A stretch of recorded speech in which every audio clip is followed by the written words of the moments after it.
think with a lot of AI, what'll end up happening, because there's a lot of copyrights on copyrighted material, and how, you know, who owns what copyright material for um, certain things, you know. And with music, for instance, like, you can only imagine the database that a lot of these models are being trained on, and how that's going to cost so much money.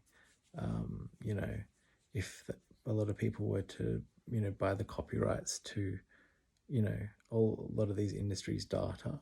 So I think what we'll find is there will be, like, you know, a first generation of AI kind of, you know, innovators or whatever, and what they'll end up doing is training their data sets on their own music, or even anything that's past the copyright date. I think it's 75 years or to 100 years for, you know, any kind of art.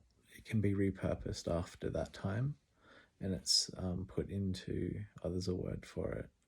I forget the word, but basically it's open to the general public to, you know, create any content, you know, from that content.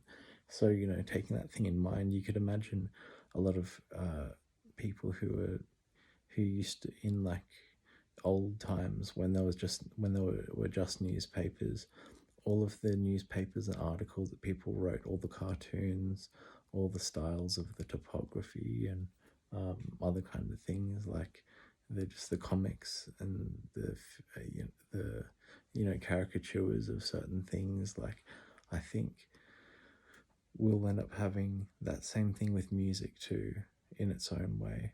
But basically, yeah, everyone's going to be training their own kind of AI models to create, you know, a niche idea from the specific data that we've given it to draw and synthesize all the data from. Anyway, that's what I think. Yeah, so fascinating. Can't believe the world that we're entering into with AI. It's yeah, wow.